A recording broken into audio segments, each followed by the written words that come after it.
think we're going to run into something different than what you ever saw with like DNA evidence, which you do need an education. You need to have some sort of medical understanding and some scientific knowledge going on there. Unless you are the coroner in Murdaugh, where you just gauge body temperature by sticking your hand in a dead man's armpit. So then the question becomes, if I can get a certification within 10 minutes that says I've attended this seminar on digital forensics, if I accumulate enough of those, if I sit here long enough at this desk, if I look at enough of this stuff, does that make me an expert? I don't know. I don't think so, right? I think that in order to be an expert, it goes beyond education. I think you have to be using things all the time. And I certainly lose familiarity with how to do things if I walk away from them because if it's not totally ingrained as something you're doing all the time, then you're going to run into that.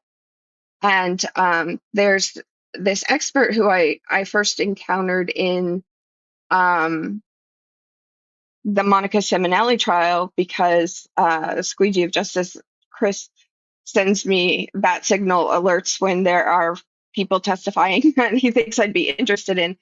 And I want to talk about that particular expert because I thought he would be the top of the top.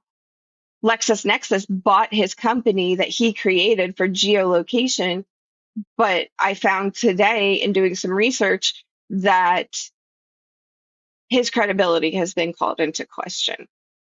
And if Celebrite can stand up there last year in the Karen Read trial and say, this search was made at this time, and now here we go a year later, and they've just removed it, what does that say for the reliability of any of what is now convicting people?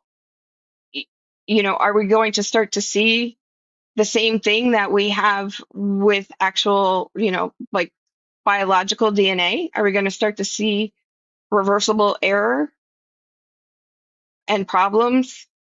So I want to talk a little bit about junk science, about the different things that have been sort of discredited over time. And I want to hear what you guys think about all of this expert testimony that is coming in now, because it doesn't matter which case you're watching, whether it's being streamed or not streamed or anything. If you're just interested in true crime in general, then what are you thinking about all of this, right? Because it's playing the biggest role of any evidence in all of my cases. So it's got me like kind of spinning in circles.